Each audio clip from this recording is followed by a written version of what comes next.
If someone was to tell you that this season would see Lamar Jackson, Joe Burrow, and Patrick Mahomes not in the playoffs and see the field wide open as ever for a Super Bowl winner this year, you would have thought I was crazy. But lo and behold, after one of the most chaotic regular seasons in NFL history, we have a playoff run that could get even more chaotic than ever before.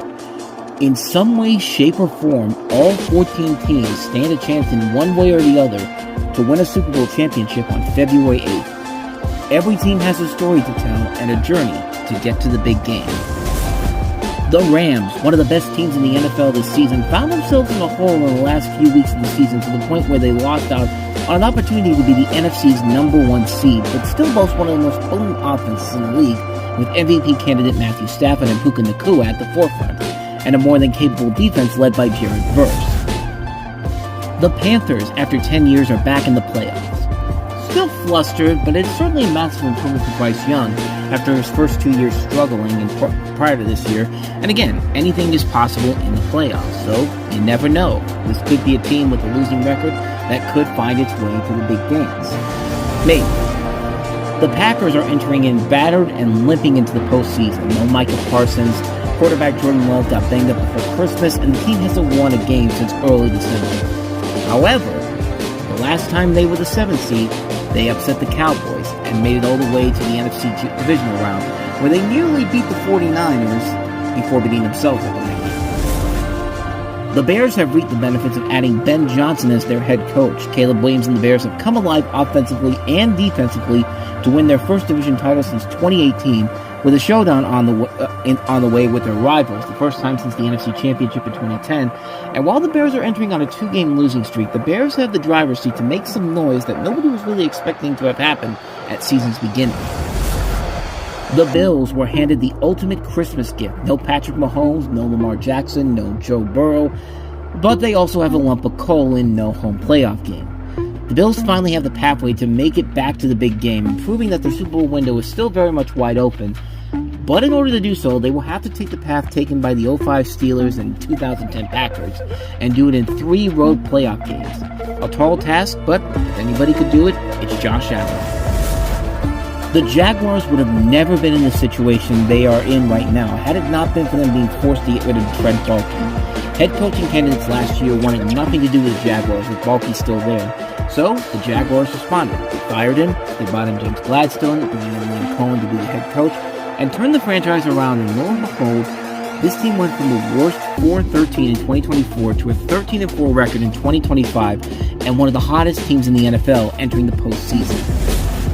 The 49ers have been injury-prone as much as the Washington Commanders and the Indianapolis Colts combined this year, and yet they still found their way to 12 wins in 2025. And Kyle Shanahan putting together one of the best coaching jobs of his tenure may put them in the playoff hunt and maybe putting them in a position that they've been wanting to get back to for a long time, the Super Bowl. Once again, no Patrick Mahomes, seemingly no problems, right? Well, we'll see. The Eagles are the defending champs, but they find themselves in the midst of a near 2023-esque collapse that took place halfway through the season. The Kevin Patullo offense hasn't been clicking as it was the year before when Kellen Moore was there, and the defense is also not as good as the year before, but can the Eagles find that magic from the year before once again in the postseason? The Chargers were one of the biggest stories early on in the year, taking down the Chiefs in Week 1, putting together some big wins to stay in the race all season long, and despite all the injuries, especially on the O-line, Justin Herbert keeps getting knocked down, but he gets back up again. You're never going to keep him down. The evil empire has arisen again. The Patriots under first-year head coach Mike Vrabel have found the flashes of Belichick and Brady with second-year QB Drake May and a rookie running back sensation in Travion Henderson. Can they follow in Tom and Bill's footsteps, or is there really no one that can do it like Tom and Bill did? The Texans come in as the hottest team in the AFC, winners of 9 straight, providing the best overall defense in the league in 2025, and an offense that's clicking and getting better every single week, proving their worth. Will that trend continue into the postseason to Houston's first ever Super Bowl appearance? It came down to a missed field goal, but the Steelers eked their way into the postseason with a division title and a team that is coming in unlike past years, with Aaron Rodgers of the Steelers offense providing a spark and much needed excitement to Acrisure Stadium. Can the highly paid defense finally put it together in the postseason? Can the offense remain up to par? Can the Pittsburgh Steelers finally get that postseason boogeyman off their back and win their first playoff game in 9 years? Or will this be the final time we see Mike Tomlin as the head coach of the Steelers? The Broncos have gone from the tortures of Russell Wilson's Broncos country, let's ride, to the Bo Nix train. In his second season, Nix and the Broncos boast one of the most potent offenses and defenses in the league, and it's all headed up by Coach Sean Payton to put the Broncos in a place they hadn't been in over 10 years as the AFC's #1 seed. The last time they were the 1 seed, they went to the Super Bowl in 2015 to give Peyton Manning one last trip down there before his eventual retirement. The Seahawks are just like the Broncos, back in full force both offensively and defensively, with Sam Darnold and Jackson Smith and Jigba leading the charge on offense and a defense that is slamming down opponents one by one. The 12th man may be finally coming back out of hibernation as the Hawks are the NFC's #1 seed for the first time since their near dynasty in the 2010s. Every single team has a chance to make a deep run to Santa Clara in 5 weeks' time. So who does it? Who goes home? Who has more questions than answers when it's all said and done? We're about to find out right now. As Charlie said on It's Always Sunny in Philadelphia, Wild card, bitches! Yeah!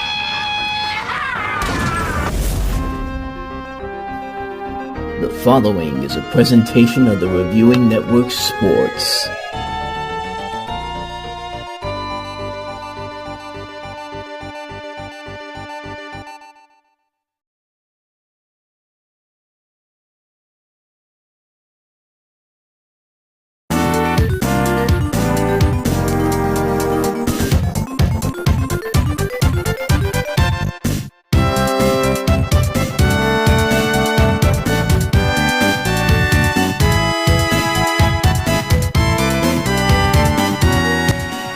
The excitement is building in Everbank Stadium in Jacksonville, Florida, as we have Game 3 of AFC Wildcard Weekend here. It's the Buffalo Bills and the Jacksonville Jaguars, and what could be the most intriguing and the most interesting matchup of what has already been a very exciting Super Wildcard Weekend. Buffalo is on the road, and they'll have to go on the road all the way to the Super Bowl if they're going to make it to the destination they want to. Jacksonville's trying to do something they did about 8 years ago and beat the Buffalo Bills here in this stadium. Duval is going to be rocking today, that's for sure. Hi, everybody, and welcome to the Reviewing Network Live Sunday Night NFL Rewatch, the postseason edition. For the next 3 weeks, we're going to be covering some of the biggest playoff games coming your way as we get ready for Super Bowl 60 on February 8th, and there's no bigger game than this one right here. I'm still shocked this wasn't the Sunday Night Football matchup here. The Buffalo Bills and the Jacksonville Jaguars. And what has already been a pretty engaging and interesting wild card weekend so far. The Carolina Panthers put it to the Rams once again, except this time there was no victory for the Panthers this time around.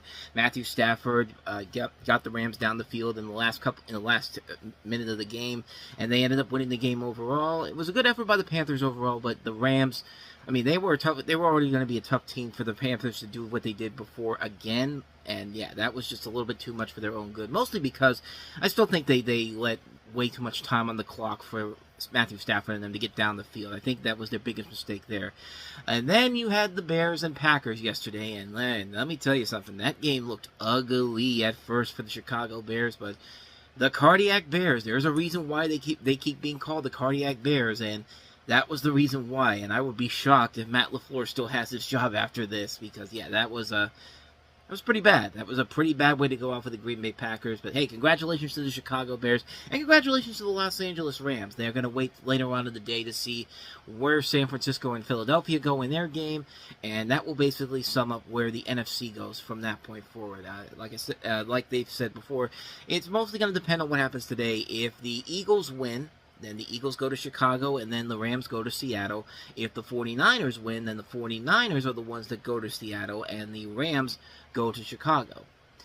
But we'll see what happens as the day goes on there. But we have the first of our AFC playoff matchups here, and it's the biggest one of this weekend overall. The Buffalo Bills and the Jacksonville Jaguars. Jaguars coming in as the 3 seed, coming in on an 8-game winning streak. They've looked very solid. Liam Cohen has really turned that team around, getting the best out of Trevor Lawrence, and doing it all without Travis Hunter, too. I mean, remember, he was out for the season, halfway through the season overall, but Jacoby Myers has been really a big difference maker for them overall here. But yeah, it's going to be the first matchup for the Jacksonville Jaguars against the Buffalo Bills in the playoffs since 8 years ago when Buffalo made it to the playoffs for the first time in a long period of time.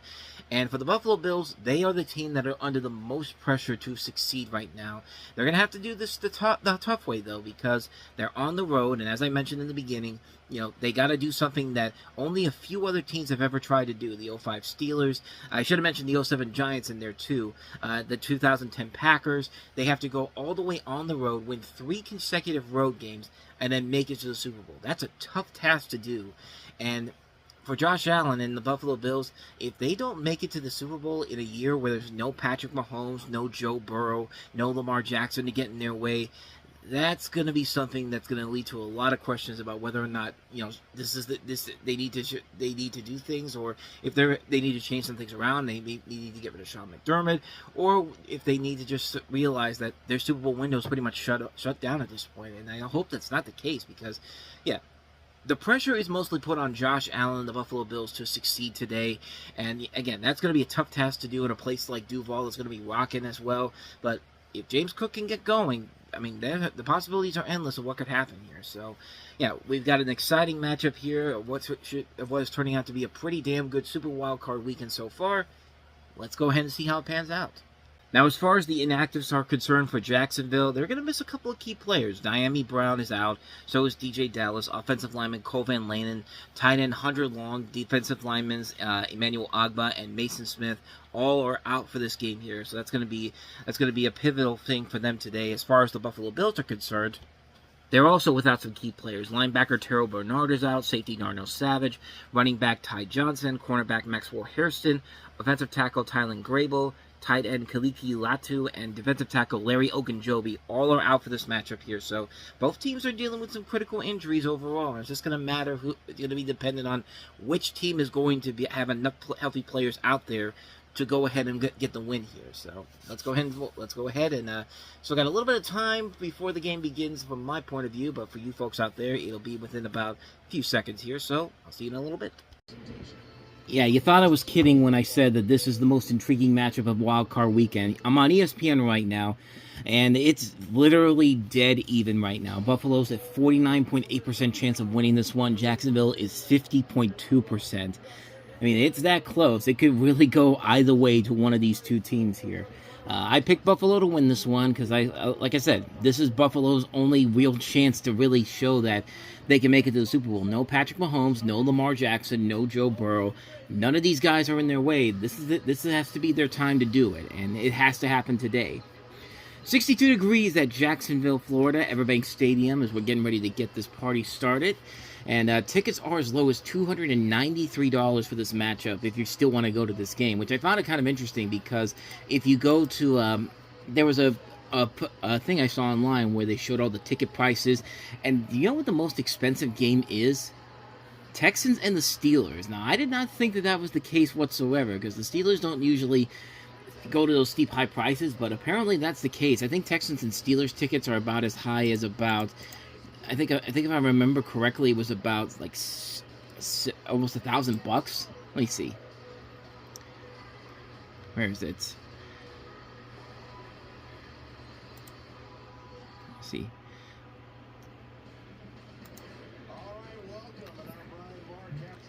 About $1,888 for the. That's probably like sideline seats though, but I just found that kind of interesting though. But we're about to get underway here. Buffalo and Jacksonville, start of the AFC playoffs. Thank you, Tracy, for mentioning that, because she's talking about how this game could come down to the kicking. These two teams have really good kickers. Matt Prater has been a veteran for a long period of time, but Cam Little's had so many record-breaking field goals this season. So yeah, if it has to, it's going to be a close game, and it could be simply decided by either Cam Little or Matt Prater kicking the game-winning field goal in the final seconds. That's what it literally could be like right now. Got the Jacksonville fans inside their swimming pool. I always love that. They have a swimming pool down there. 64 degrees at kickoff, according to CBS. Meanwhile, Orchard Park, New York, 29 degrees, feels like 15. It's 31 here in Pittsburgh, so to tell you that much. But 1.5-point favorites are the Jaguars, as we're about to get this underway, and it looks like It looks like who's going to win the toss here? Your refs today are Brad Allen, so I should tell you that right now. I think... Who won the toss? I'm wasting too much time here.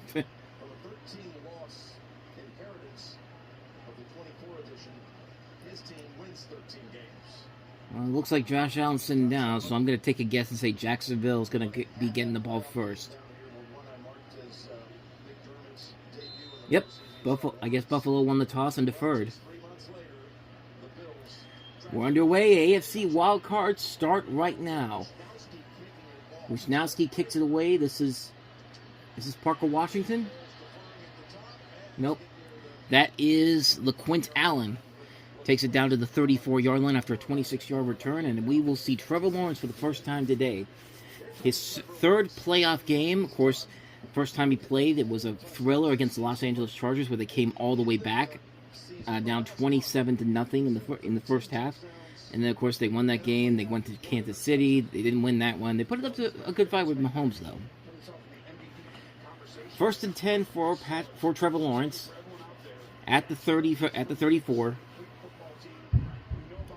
They'll give it to Washington on an end around, and it's not going to work. Matt Milano right away gets to him, and it's a loss of 3 yards. 2nd and 13 coming up.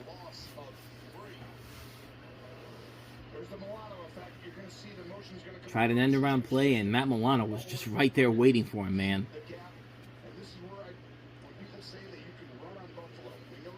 2nd and 13 coming up. 14:26 to go in the first.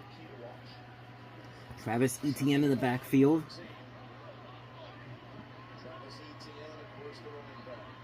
Five seconds to go on the play clock. They get it off. Lawrence throws. That's complete to Etienne, who gets a couple of yards, about, I want to say 5 or so. Looks like 5 yards. So it's going to be 3rd and 8 coming up.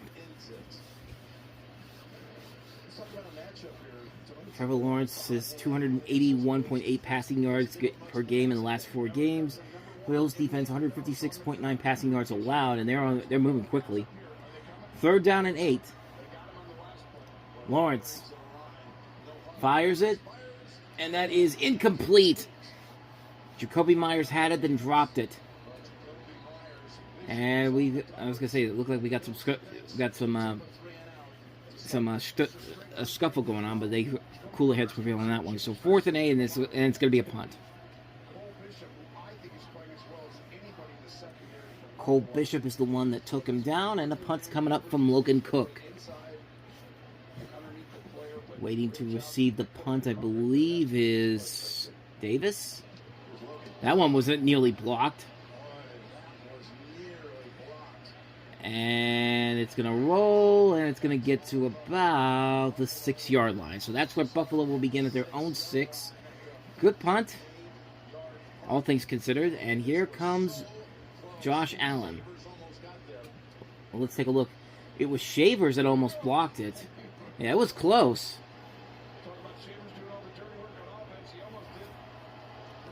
And then you hear the boo-boots coming out for Josh Allen. James Cook is going to probably be the difference maker in this one here, the leading rusher this past season. 5-1 record in wildcard games, 18 total touchdowns, 2 interceptions. But here's something I didn't realize. They haven't won a road playoff game since 1992. That was when they went to the Super Bowl. And Josh Allen has of course not won on the road since then. But give it to Cook to start. Not much there. Probably about 3 yards there. Travon Walker, the former #1 pick of the Jaguars, takes him down. It's going to be 2nd and 7 at the 9 coming up. 13:18 to go in this game. James Cook's 100 rushing yards in 9 games this season, most in the NFL. Jaguars have only allowed 85.6 rushing yards allowed this season, fewest in the NFL. 2nd and 7 coming up. 13 minutes to go. Jaguars have not allowed a 75-yard rusher this season.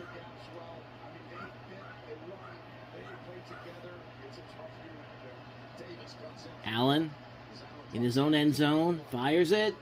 Caught by Shakir. Not going to get much. Actually may have lost a yard there. Newsome and Murray are right there waiting for him, and it looks like They did not. He did not get much. Not even. Just got right back to the yard marker. So it's 3rd and 7 coming up. So it's basically the equivalent of an incomplete pass.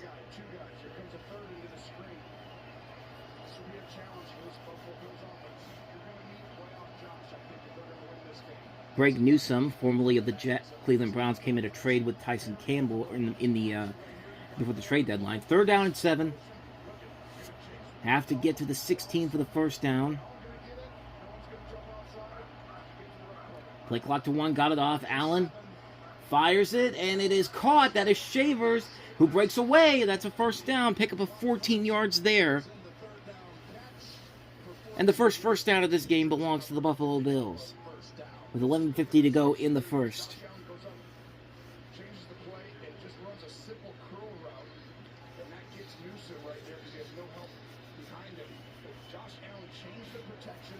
Tyrell Shavers, of course, had a big preseason early on and has quickly become a notable key piece for the Bills offense this season.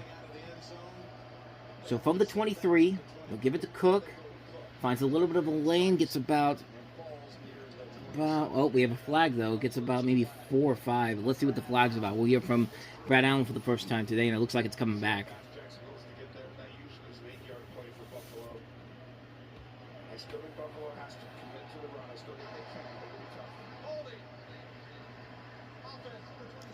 That's on Tyrell Shavers on that one. So it's going to take him back to the 13-yard line. So negate the 4-yard gain it was.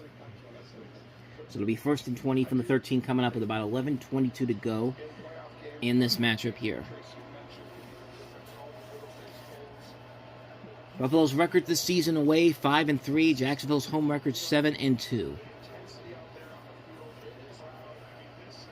1st and 20.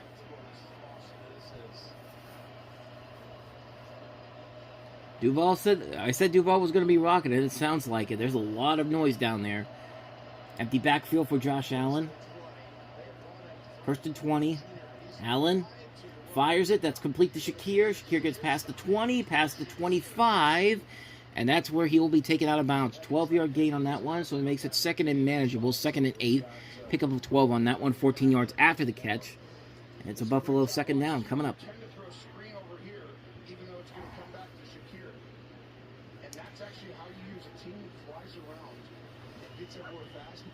Could have made an argument for Davis on a holding penalty and Gore as well. Yeah, there's a lot of chippiness between these two teams. Shakir, 540 yards, 1 yards after the catch this season, 4th most in the NFL. 2nd and 8 coming up. 10:35 to go. Allen to throw. Allen fires. Catch made. 1st down. Brandon Cooks, the well-traveled veteran wide receiver who keeps getting injured. It's the truth. You can look back at his history and see that. So far, Josh Allen is 4 for 4, 36 yards on this drive so far. 10:10 to go.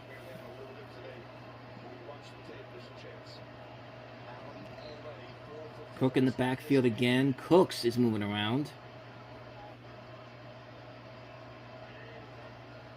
Flip back and false start.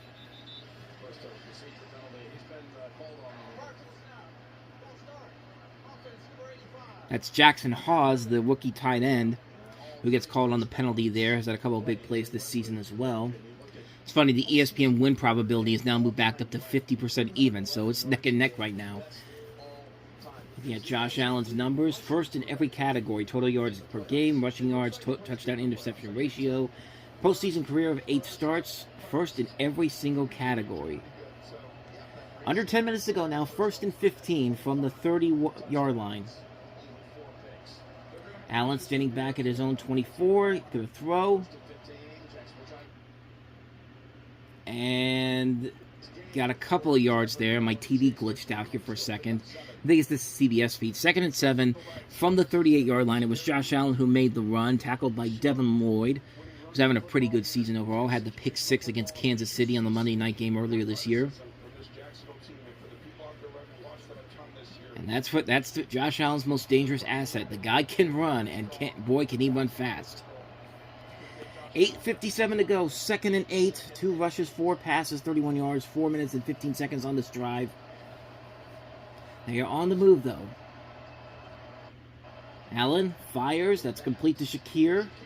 And Shakir will not get much. I don't think he got anything, actually. Nope, no gain. So 3rd and 8 coming up. Actually, CBS gave him 2, so it's 3rd and 6 now. 8:26 to go in this first quarter.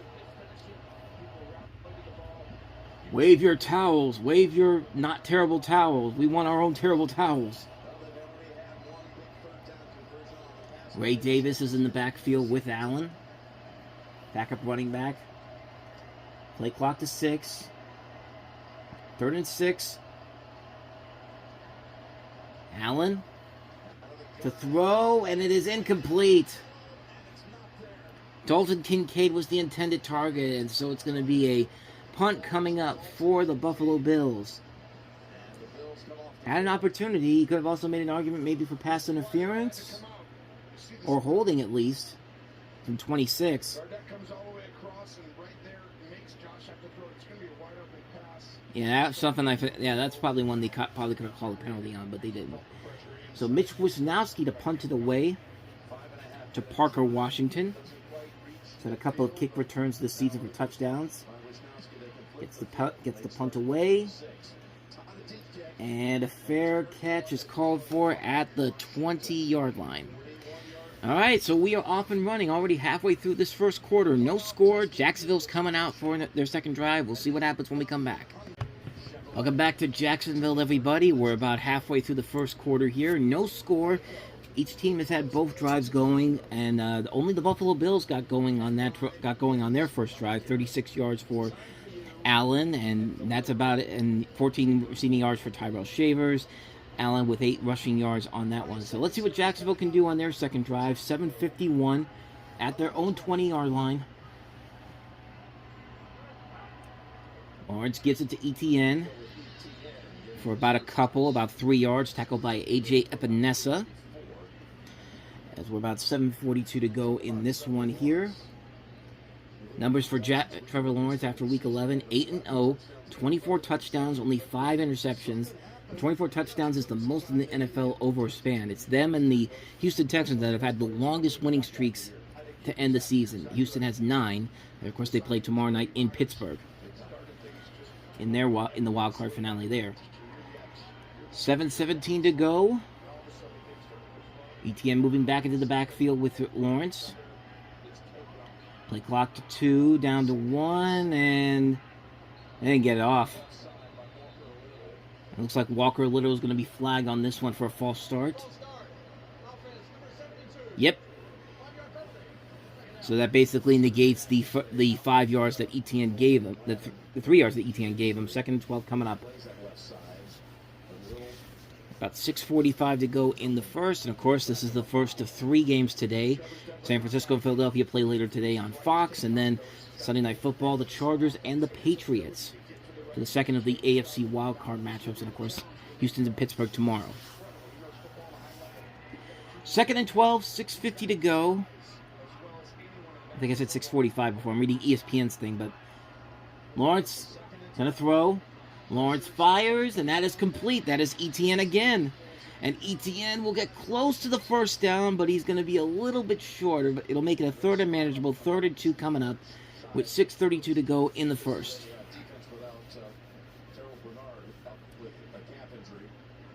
My TV keeps glitching on me. I think it's just the CBS feed. So 3rd and 2. They have to get to their own 30 for a first down. Excuse me. Coming up on 6 minutes to go in this first quarter. Buffalo defender moved first, but they got back into place. Give it to Etienne. He's going to get the first down and more. Past the 35, past the 40. 12 yards on that run there. It's enough for Jacksonville. First down with under 6 minutes to go in this one, and the Jags fans love it.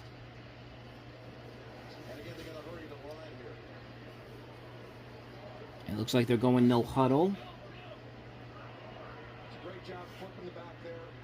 ETN's numbers this season, 1399 scrimmage yards, 13 touchdowns.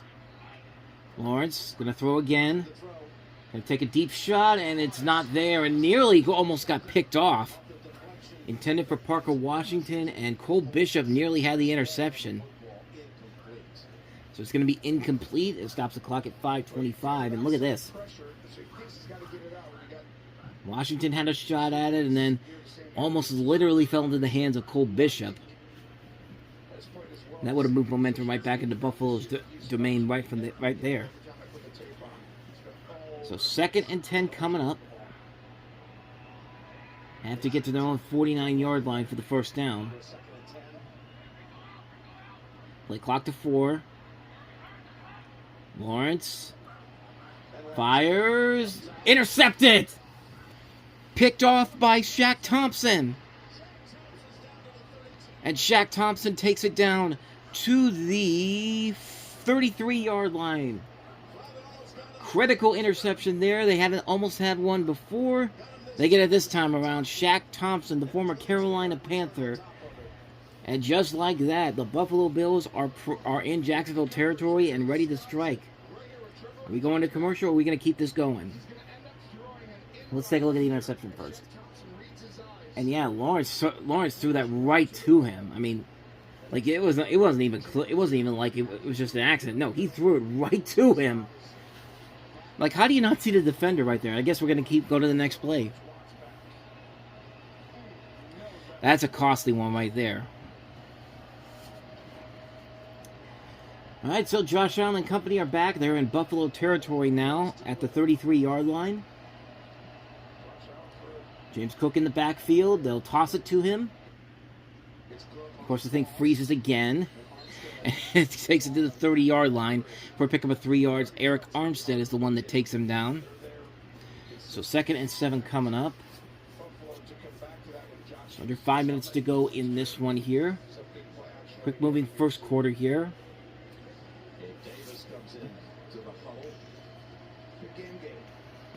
Got to have your little promo for NFL Slime Time on Nickelodeon. Gabe Davis in the game now. Went to the Jags a little bit before he came back to Buffalo. 2nd and 7. Allen to throw. Allen with time, fires. That's complete to Cook, and he's not going to get much. He lost a lot of yardage there, but it looks like they gave him about a 1-yard pass on that one. Devin Lloyd, once again, having a terrific season. 3rd and 6 coming up, trying to get Jacksonville, trying to get Buffalo to go to at least a field goal here.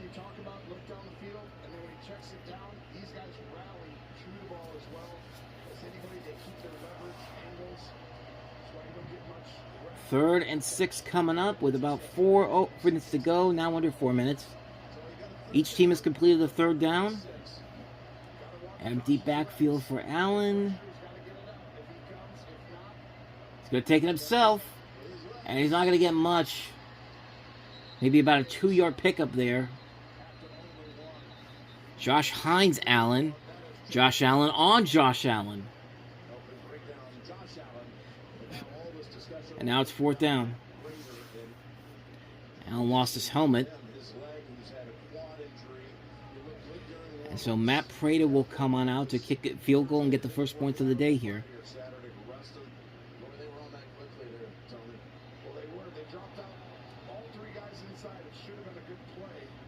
So with 3:16 to go, here comes Prater, who came in for Tyler Bass this season. 14 of 16, 55 yards is his longest. This is a 45-yarder. And there's 0 on the play clock, and that should be a false start. Or delay game, yeah. Yeah, it took way too long to get that going, so now it's going to be a now it's going to be a 50-yarder, I think.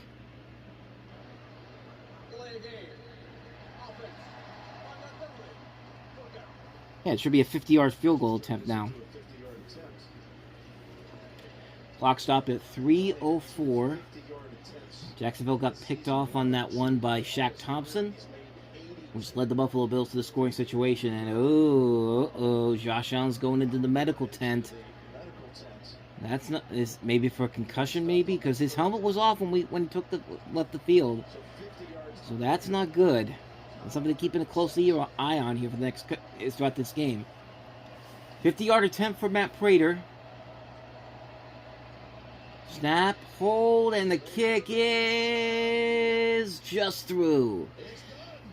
So the Buffalo Bills do get points on that one here, but the biggest question right now is what's going on with Josh Allen. Remember, he left the field with his helmet off, and it looked like, oh, that instant replay may suggest concussion, so we'll see what happens. We'll see what happens when we get back. You know, saying that Tampa Bay probably used AI to put their team together probably says a lot of things about how Tampa Bay's season went this season. But anyway, we're back here. Buffalo is up 3-0, but the big question right now is what's going on with Josh Allen. We'll find out probably within the next couple of seconds here. And, better be careful on that one. Bijan Tootin almost took that out of the end zone. That would have been a safety for Buffalo. So 1st and 10, under 3 minutes to go, and it looks like we're going to see what happened with Josh Allen here.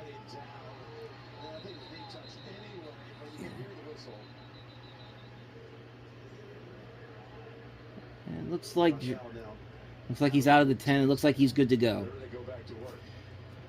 I mean, it looked like he may have gone in for a concussion, or maybe it had something to do with the leg injury that he suffered before, but yeah, look, scary situation there. So we'll keep an eye on this throughout this game, see if anything bad happens to him on this. But so how does Trevor Lawrence come back after that interception by Shaq Thompson?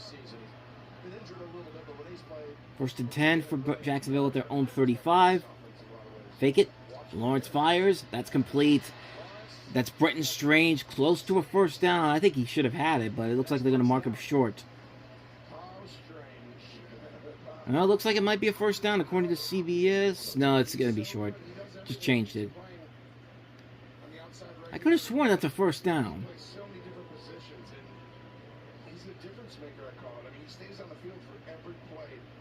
It's going to be 2nd and 1, though. 2:24 to go in this first quarter. Already near midfield.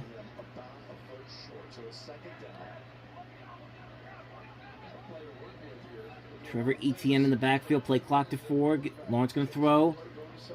Fires it. That's complete. Now they got the first down. Etienne. Now it's at midfield. 6 yards on that one. Etienne so far 3 receptions, 21 yards.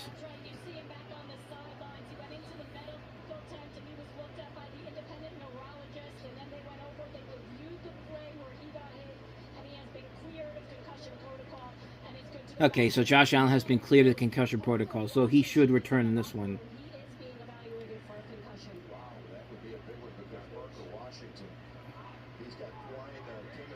I guess Parker Washington is in the concussion protocol, though, for Jacksonville. This is Bijan Tootin. Past the 50, he's got a first down and more. Bijan Tootin all the way into Buffalo territory at the 30-yard line. Pickup of 20 yards on that one. Matt Milano was the one that took him down, but they are closing in on Buffalo's red zone right now. Nice response so far by Jacksonville.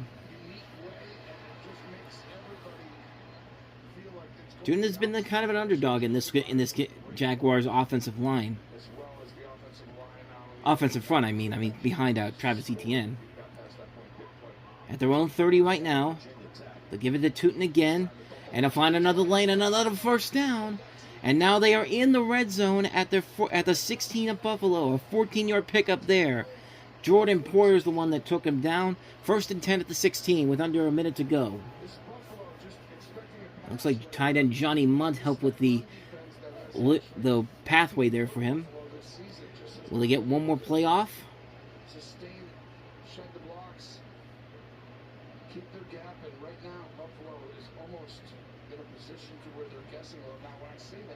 Well, they have to because it's 21 seconds and there's 12 seconds left on the game clock. Buffalo's had trouble with the run this season, and they just showed it right there. So this has to be Jacksonville's answer throughout the rest of the game. Here's Tootin again, past the 10 and all the way down into past the 5-yard line, and they are set up very well, 1st and goal as we end this first quarter here. So Jacksonville will have it deep into Buffalo red zone territory, about 3 yards away from the end zone actually, and we're going to go ahead and take a break here. AFC wild card getting underway here. Buffalo with a 3-0 lead, but the Jacksonville Jaguars are ready to strike. We'll be back after this. Welcome back, everybody. Start of the second quarter here in Jacksonville. Buffalo was up 3-0, but Jacksonville was literally 3 yards away from either tying the game or taking a touchdown to take the lead. Second time that Buffalo and Jacksonville have met in these wildcard playoffs. The first time was 2007, just before the Bills drafted Josh Allen. First and goal for Jacksonville at the 3. Tootin in the backfield. And they'll give it to Strange and not much there. Tackled by Rousseau on that one. No gain on the play. Second and goal coming up.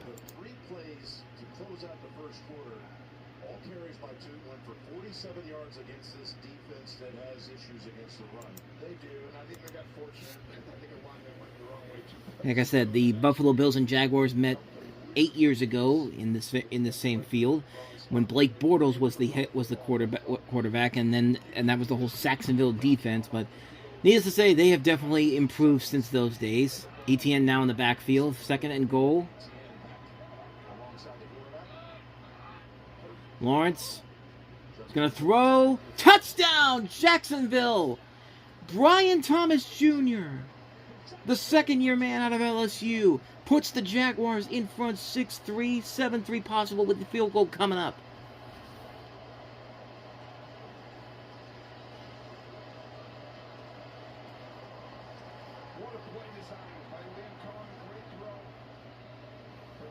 That's number 7 right there. He was wide open, too. Like, the defender wasn't even doing anything. Like, the defender literally just stood there, just like, where am I? Like, it reminded me of, by the way, extra point is good. It reminded me of A.J. Green and Rasul Douglas in that Packers-Cardinals game about, 5 years ago. Basically stopped the Cardinals' unprecedented winning streak at that point and kind of derailed their season. But anyway, Jacksonville is up 7-3. 14-14 to go in the second. We shall return right after this. And we are back, everybody. The Jacksonville Jaguars just took the lead with 14-14 to go in the second quarter. 7-3 right now as Ray Davis is waiting to receive the punt return from Jacksonville. Davis will take it out past the 10, the 15, 20, 25. Look out, maybe a lane here, but no. Oh, the ball came out! Ball is out! Jacksonville, I think, got on top of it.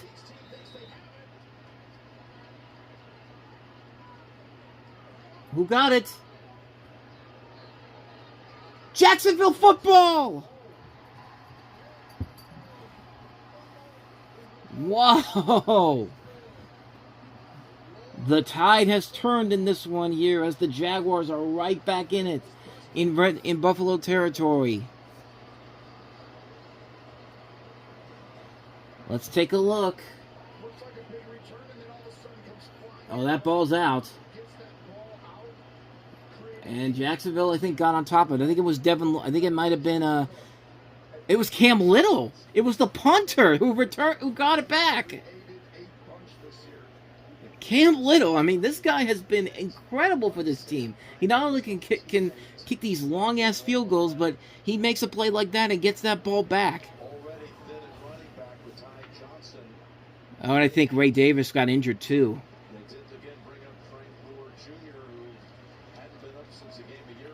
He's up.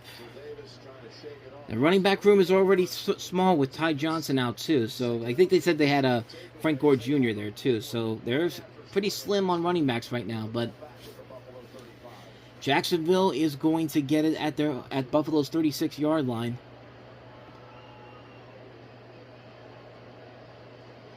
Oh, I'm sorry. It wasn't Cam Little that recovered the fumble. It was Devin Lloyd. I misread the thing on ESPN. It said Cam Little kicks from 65 yards. I thought he recovered the fumble. And I was thinking to myself, man, this guy can do everything. But no, it was Devin Lloyd. But hey, Devin Lloyd, man, like I said, having a terrific season. And I'll say the same things I said about Cam Little to Devin Lloyd. Because, yeah, that was a hell of a play by him. So 1st and 10 from the 36. Jacksonville on the move again. Travis Etienne in the backfield. They'll give it to him. Past the 35, past the 30, down to the 29-yard line, a pickup of 7 yards. 2nd and 3 coming up.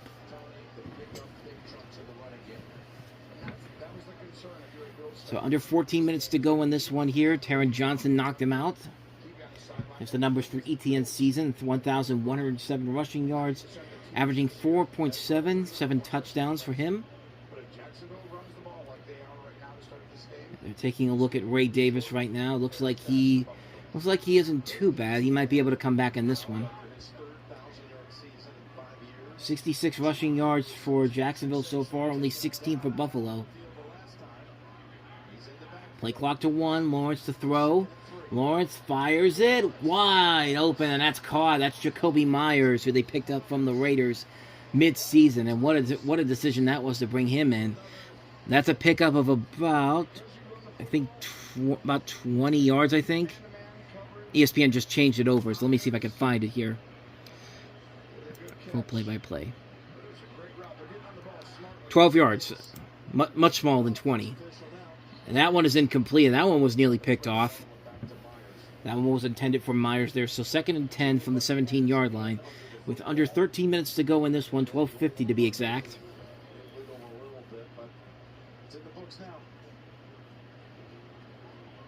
And again, that was one that was also could have been intercepted too.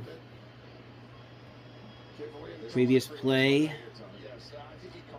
Yeah, I think he caught that one. They were seeing if that was a incomplete pass, but yeah, I think they would have caught that regardless. Bijou Tootin on the move again in the backfield. Play clock to 3. Lawrence to throw again. Scrambling and not getting much. Taken down by Greg Rousseau. Gets sacked for a loss of 2 on that one. So 3rd and 12 coming up. Buffalo's defense doing a good job of holding them. But how long will that last?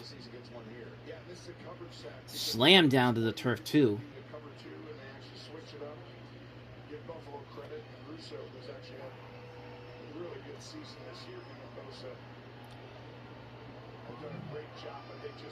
Myers was wide open if he wanted to get to him.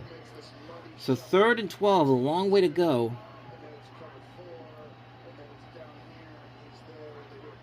ETN in the backfield, Lawrence to throw. Lawrence gonna take it himself. Lawrence not gonna get much. Will be about 1.5 yards short. It'll be a 4th and 2 coming up.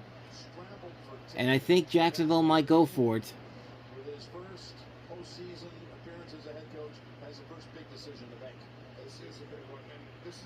I mean, they're close. They're in a position where they could go for it. It looks like they are gonna go for it here. So 15-23 on 4th and shorts this season. So this is a big first decision for Liam Cohen here in the postseason. Do you try to get him to draw off sides? Maybe play clock's at 4. They gotta hurry, and they are gonna call the timeout.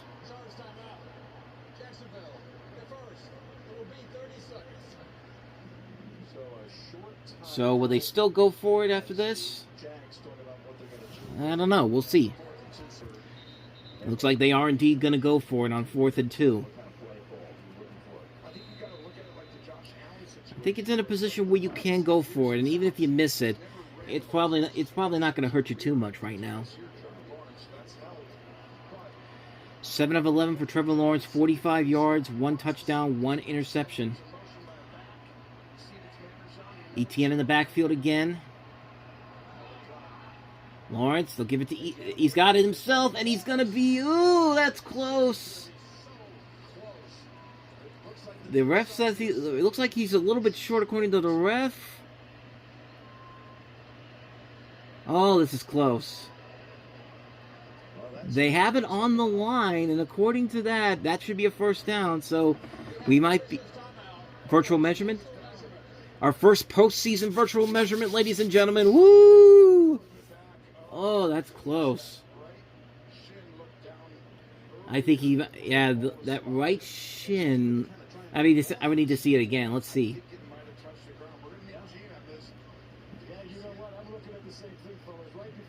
Let me see. Play it again. Let's see.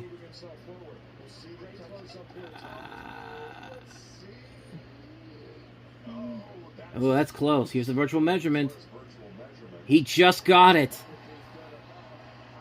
That's a first down, but let's see if Buffalo will challenge this. I assume they're going to.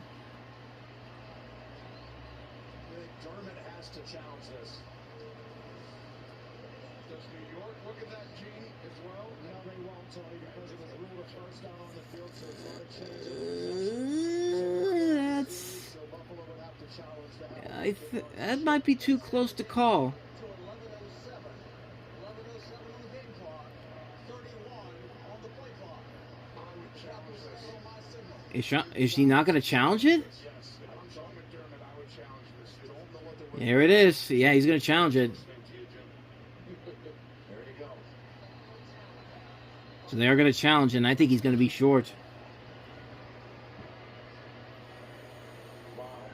So interesting. Probably in an attempt to go under Shaq Thompson. All right, so they're going to take a look at it. I think it's going to be a Buffalo turnover on downs for Jacksonville. I think Buffalo's going to get it back here, but we'll see what happens after the break. All right, welcome back, everybody. They haven't come back from CBS just yet, but I can tell you that the Bills did win the challenge because I'm looking at it right here on ESPN. The call on the field is reversed, so it is indeed a turnover on downs. So Buffalo is going to get it back at their own 8-yard line whenever they come back from commercial break here. Showing off a preview for the new Yellowstone spin-off series. Well, I'm sorry, Marshals now. Because heaven forbid if we actually put the Yellowstone label on this. Yeah, look at the... Yeah, that leg was definitely down beforehand. It looked like he was trying to stop Shaq Thompson from getting to him. And that was one that McDermott needed to do. Because, yeah, there it is right there. He was clearly down beforehand. So Jacksonville may not like it, but Buffalo needed to challenge that, and they got it. So Buffalo will start at their own 8-yard line on this one. Josh Allen back on the field. That's good to see. Allen to throw. Fires it to Shakir. That's complete for a pickup of about only 4. Looks like it's to the 12-yard line, so it'll be 2nd and 6 coming up. With 11 minutes to go in this one. So close, these games. So many little things like that determine playoff victories when it's early. Under 11 minutes to go in this one here. Got to reset. It's a great drive by Jacksonville. I mean, talk about a good drive for Buffalo too. I mean, Jacksonville recovered the fumble, and Jacksonville got no points out of that, so that's good for them. But what can the Bills do here on offense? 2nd and 6. That's complete again. That's Shakir, and that's a good catch right there. First down and more. Down to the 27-yard line. A pick up of 15 yards on that one. Olukan pushed him out. First down, Buffalo. You're going to see 3 or 4 times today. As they try and get numbers in the box, they put people around. Safety's back, and Shakir and Kincaid. Terrell Shavers with the help of opening the lane for him. 5 receptions for him, 31 yards, 1st and 10. Allen fires it. That is to Frank Gore Jr. His first catch of this game for about 5. Be 2nd and 5 coming up.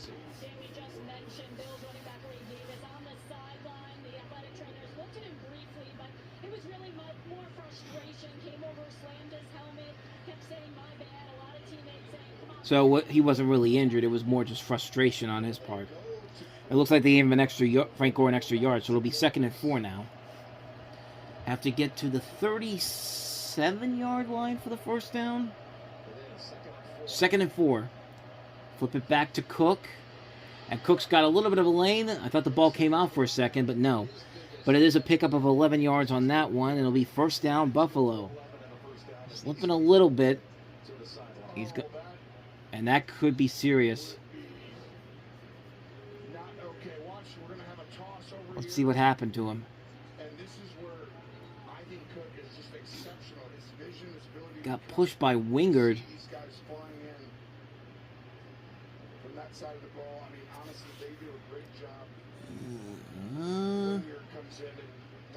Maybe I think he got to his leg on that one because Wingard also got injured too. That's 2 critical pieces on both the offense for Buffalo and the defense for Jacksonville. to the sideline. James Cook and Andrew Wingard. I thought it was Adam Wingard, but it's Andrew Wingard. Looking at the first 10 passing attempts, 9 of 10 so far, 61 yards for Josh Allen. So it's a 1st and 10 now for them at the 44-yard line. Hasn't updated yet, so something must be happening on ESPN. Because ESPN would have updated it by now. Allen to throw. Allen fires and nearly intercepted. Flag is down, though. Brandon Cooks caught it, but let's see what the flag is about. Tony, you were talking about the big trade for Jacoby Myers. Well, the Bills were able to pick up late in the season Brandon Cooks. Also, he's been helpful, hasn't he? He's been very helpful. This should be defensive interference. Pass interference on the defense. That was on... Who's that on? Jones. Jerry and Jones, number 22. So, takes him in Jacksonville territory at the 44-yard line with 8:51 to go in the second quarter. Josh Allen right now 74 yards on the day. Brandon Cooks with that one picked up another 12. 2 for 22 for him. 1st and 10.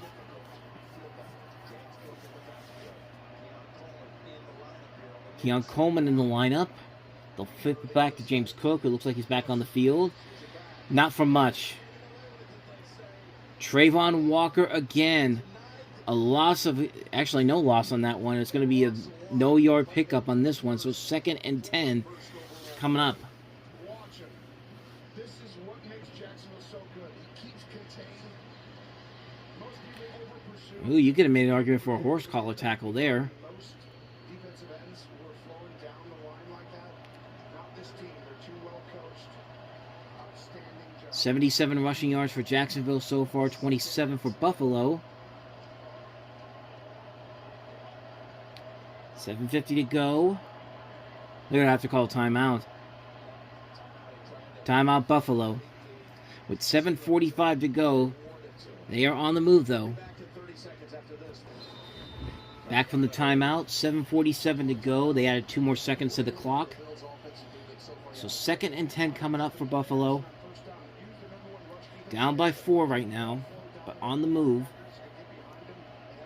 Trying to get some momentum after the turnover on downs back in deep in their own territory. Allen gets it off. Fires it.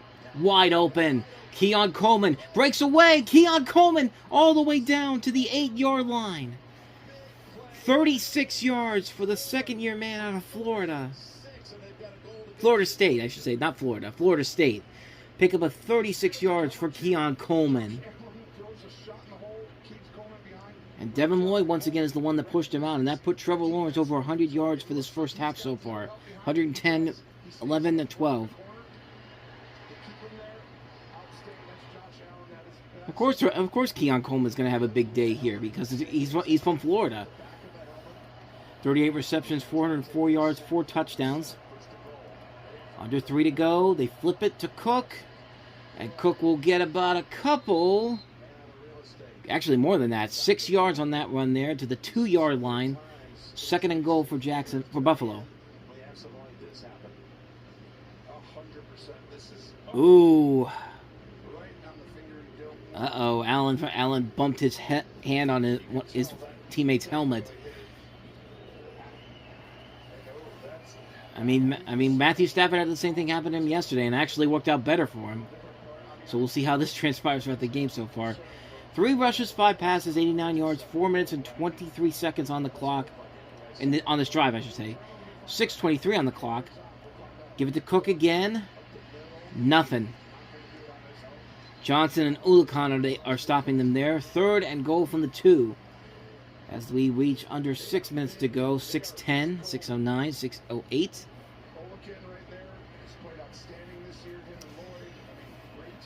3rd and goal. I think Buffalo goes for it here, if they don't get it. Ray Davis is also in there as well.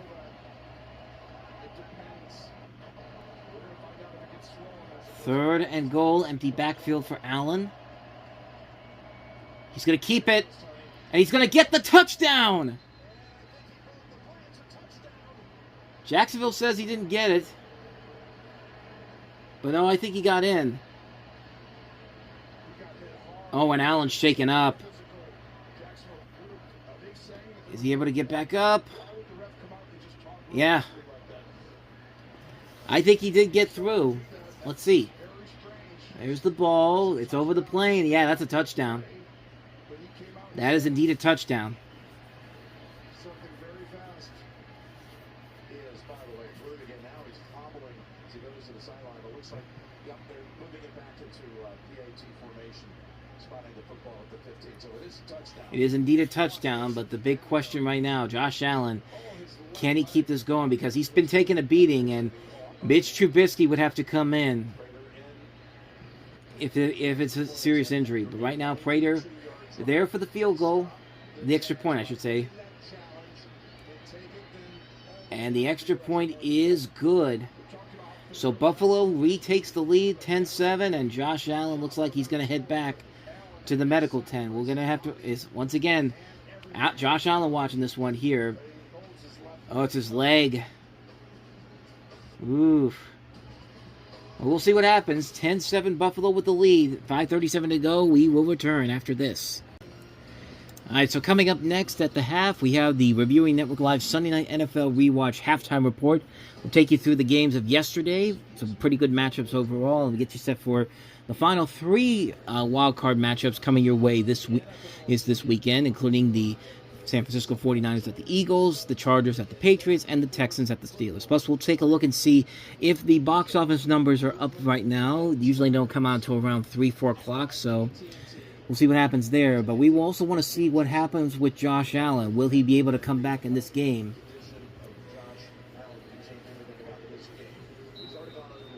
It looks like Allen is on the sideline right now, so it looks like he's okay.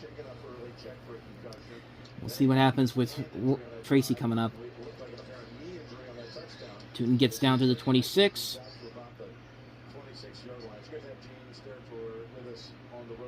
Hey, Gene Steratore with Jim and Tony in this one.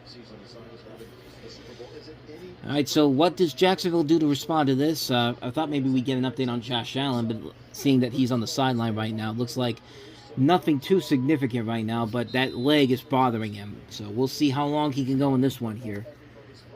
A lot on the line for him in this season in particular. I mean, this is probably his best chance to get to the Super Bowl at this point, but we'll see what happens with Josh Allen. Meantime, we'll see what happens with Trevor Lawrence here. How do you respond after that turnover on downs?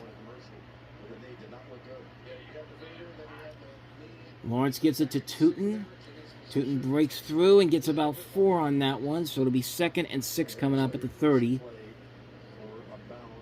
So we get a nice look at Everbank Stadium. Enjoy this because in a couple years' time, it's going to be replaced with, what a shocker, a dome stadium. I mean, if last night was an indication why we need games outside in the open with the snow and all that, even though there was no snow in the actual game, I mean, that's... Yeah, Allen is still right there, so it looks like he's going to be able to go through on this one, but... Like I said, man, those dome stadiums are a nice thought, but you miss the atmosphere when you have the weather playing a factor in the game here. Lawrence to throw. Fires it, and nearly was another interception there.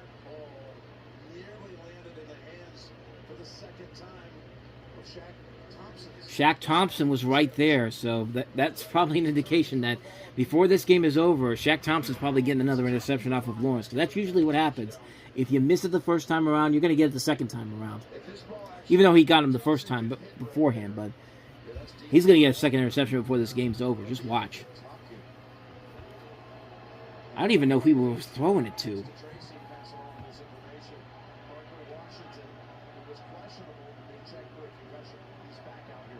Third and 6.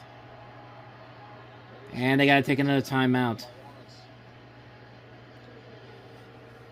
And as they were just saying, Parker Washington, who was in the concussion protocol, has been cleared, and he is back out there. So far, so good for the people that were dealing with the concussion protocol. But yeah, Jacksonville only has one timeout left in this first half.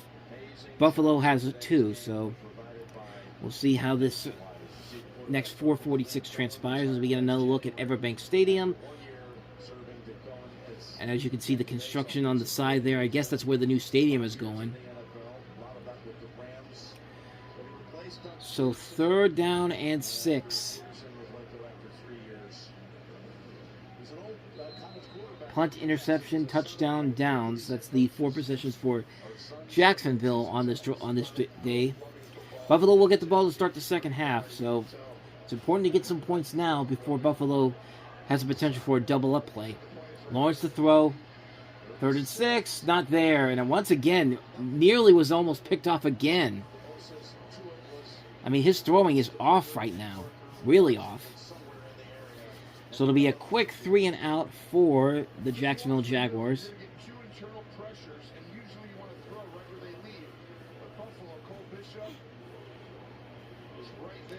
And yeah, Bishop had a chance to pick that one off too.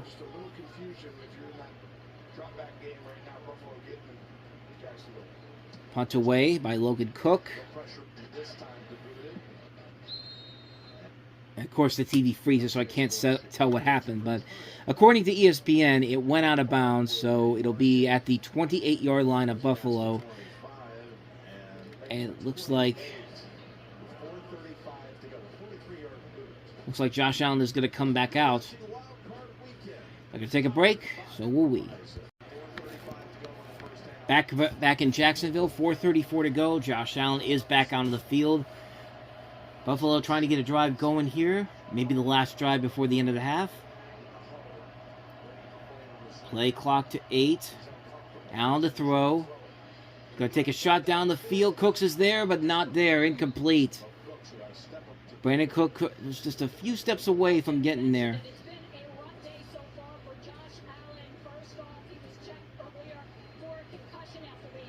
Ooh, he got hit on the head. Like he got hit on it.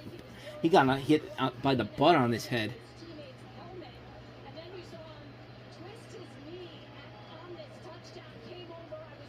I mean, Allen's been going through a lot today. Good Lord.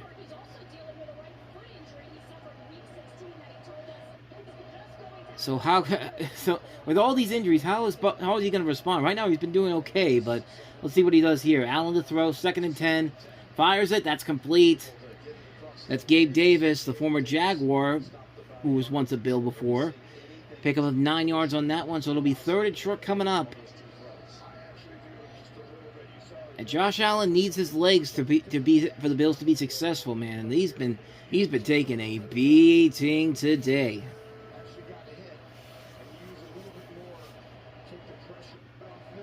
Third and 1.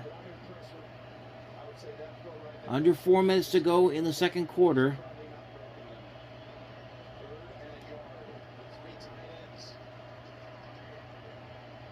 Gives it to Cook. Did he get it? It's going to be close. It looks like it's going to be a first down, but we'll see. First down, Buffalo. But we'll check to see. Even if Jacksonville challenges it, that'll be their last time out. Let's see. There's the ball. That's not worth a challenge. I can't even see where the ball is. That's not even worth a challenge if I'm Liam Cohen.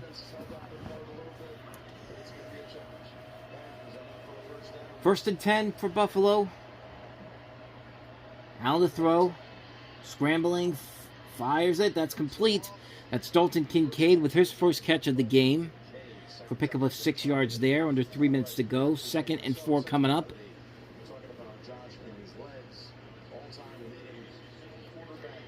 2:47 to go now. Probably get one more play off before the 2-minute warning.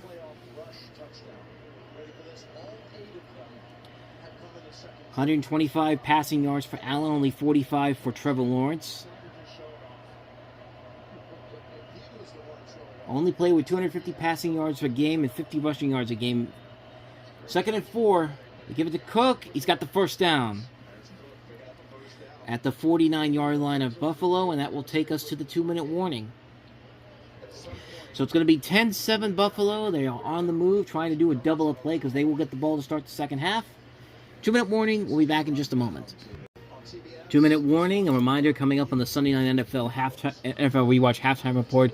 We'll look back on the 2 games on Saturday in the wild card where the Rams beat the Panthers, the Bears beat the Packers, and we'll take a look at the games coming up in the rest of this weekend, including the 49ers, Eagles, Chargers, Patriots, Texans, Steelers, and also, if the box office is available, we will take a look at that. Tyrell Shavers going to the locker room here. 2 minutes to go for Buffalo to try to get something going here, and they're close to field goal range for Matt Prater, but they're looking for much more than that. Give it to Cook again for a couple, about 3. Eric Armstead took him down at the 48-yard line of Jacksonville, so they are close to his field goal range. 2nd and 7 coming up. Clock continuing to run. Jacksonville only has 1 timeout, so Buffalo might just be content to try to take as much time off the clock as they can so Jacksonville can't get anything going.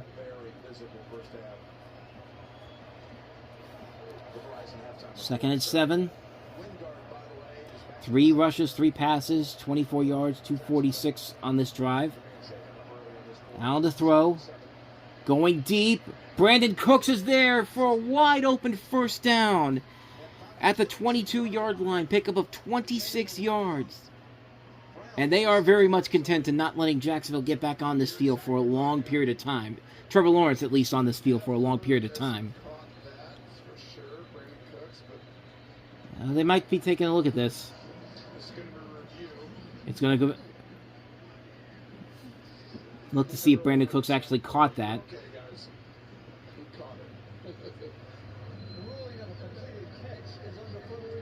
Let's see if he caught it. I just took a brief glimpse at it when they showed the replay, and it looked like he was like barely holding on to it. But we'll see. No, that's incomplete. That is an incomplete pass. It looked like at first maybe, but that ball did hit the ground. So they are oh, it's already been overturned. I already see it on ESPN. CBS just went to commercial break, but it literally says incomplete pass. So it's been overturned. So whenever they get back, it'll be 3rd and 7. It's funny, CBS took that long 2-minute commercial break, and then as soon as they went to commercial, ESPN already updated it by saying it was overturned. So yeah, it was an incomplete pass. So it's now 3rd and 8. They changed it from 3rd and 7 to 3rd and 8. So it'll be back at the Jacksonville 49-yard line. Still 1:20 to go. So Jacksonville might have an opportunity to get a drive going if they can stop them on 3rd down.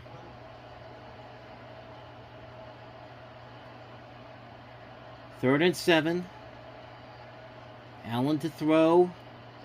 It's going to take another shot again, and that is caught, but it's going to be well short of the first down, so it'll be right in Prater's field goal range. And Jacksonville will go ahead and take that last timeout.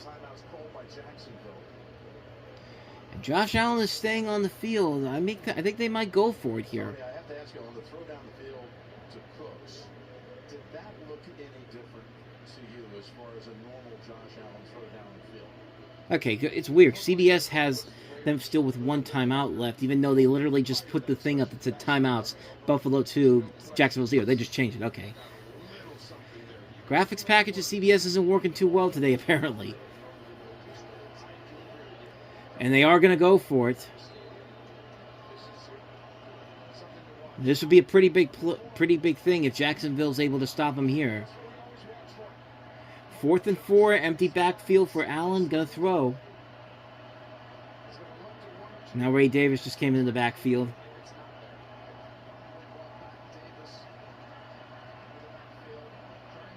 They're gonna try to draw him off.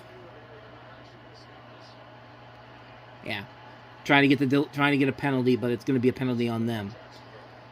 So Jacksonville will have about 1 minute and 14 seconds to get a drive going here. Still close though, 10-7.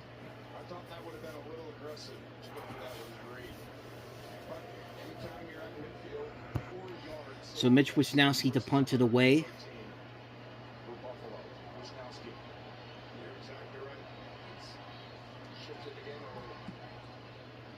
Up in the air. Parker Washington just says, let it go. And that's going to go out of bounds at the 1 yard line. So Jacksonville has 99 yards to go. No timeouts. A minute 5 seconds, and Buffalo could get the ball back with 2 timeouts. And they're going to take a 30-second break. They actually did move it out a little bit by 2. So it's at the 3 yard line now.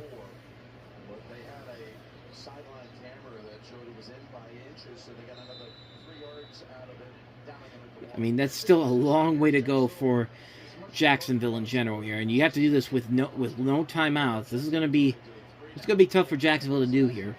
Trevor Lawrence in his own end zone.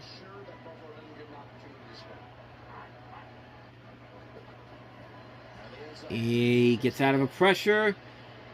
He might run for it. He's going to gun for it. He's going to get the first down all the way to the 21 yard line, and they're going to have to hurry. 50 seconds, 49, 48, 47. Taking up a lot of time. Got to hurry. Move, move, move.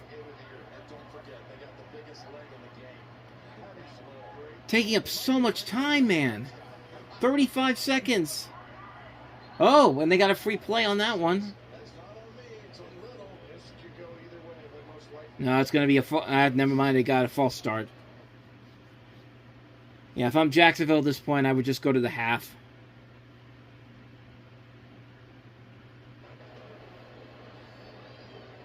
Look at the second time, I think, on Walker Little, 72.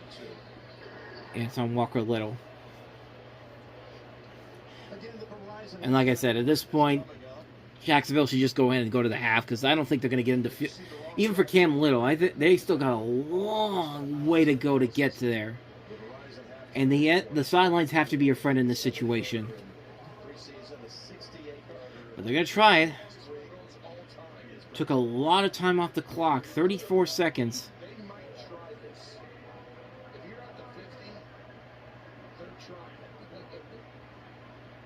Oh, and they required a 10-second runoff, too. So now it's 24 seconds. Lawrence. Quick throw. That's complete. Nothing. They got 9 yards on that one. Still 2nd and 6. They have they need to get to at least to 25 yards more. As they're showing Cam Little's records that he had this season. 2 this season. 68 and 67. Surpassing Justin Tucker's 66-yarder. Chase McLaughlin also on that list, as well as Brandon Aubrey. 2nd and 8. Empty backfield, obviously. They're not going to try to run here. Lawrence. Going to take a throw. Going deep down the field. He's got a man there. That's complete. And he's down. They got to move. They really got to move. And I don't think they're going to get it off. They're not going to get it off. Nope. Flag is down, though. Did they get it? Did they get the defense, or are we going to the half? 34 yards for catch there by Parker Washington at the 41. But is the question going to be, who's this penalty going to be on? Because if it's on Buffalo, they'll get a kick. If not, it's going to be the end of the half. Let's take a look. They're discussing it. This is 3-point decision right here. In all likelihood. Here we go. Watch the clock. Does he get it snapped? And snapped? Nope. Close. They were 10th of second. Yeah, they're a little bit short. I think it's going to go to the half. They're still discussing it. He and Liam Cohen's just like, what the hell's going on here? Is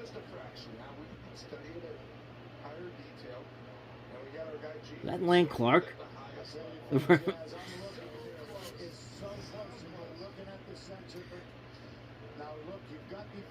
This is...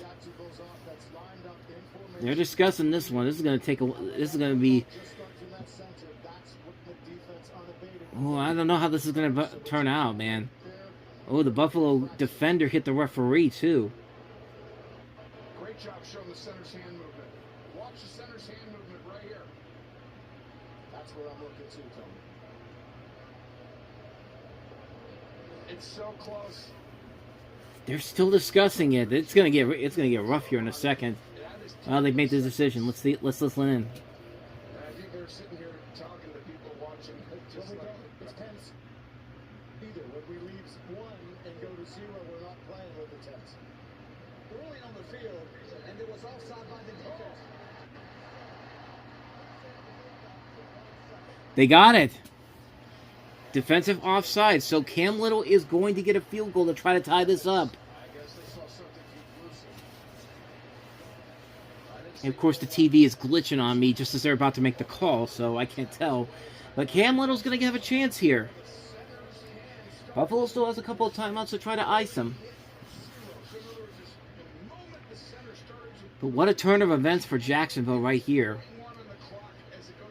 His longest record, Cam Little, 68 yards. This will be about a 54-yarder.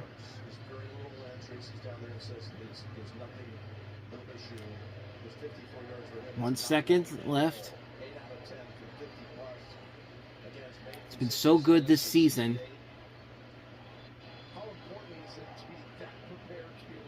Just to have this opportunity to even get down here is enough, but here we go for the tie. The kick.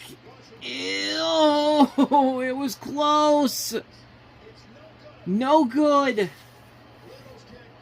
From 54 yards, it had a chance, but it just went a little bit wide to the left. That close. Man. All that for nothing. So Buffalo will get the ball to start the second half, 10-7. We're going to go to the halftime report. We'll be back in just a moment.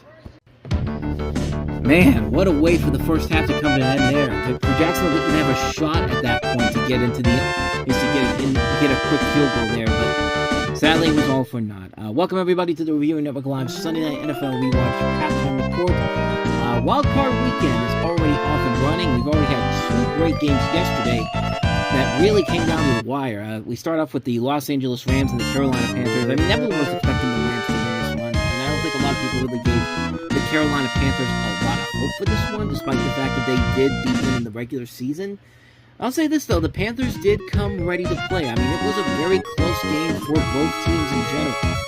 But Carolina stayed with it no matter what. I mean, you got to give them credit where credit is due. But it was the Rams that did come away with the win with the final touchdown in the final seconds. Matthew Stafford putting up 3 touchdowns on the day, 304 yards, 1 interception. Bryce Young, 21 40, 264, 1 touchdown, 1 interception. Leading the rushing charges for the Rams, Kyron Williams, 13 carries, 57 yards. Carolina, 13 carries, 46 yards. Jalen Coker had a big day for the Carolina Panthers, 9 receptions, 134 yards. Ethan Nakua, 111 yards, 1 touchdown. Chuba Hubbard had 2 touchdowns, and Bryce Young had a touchdown as well.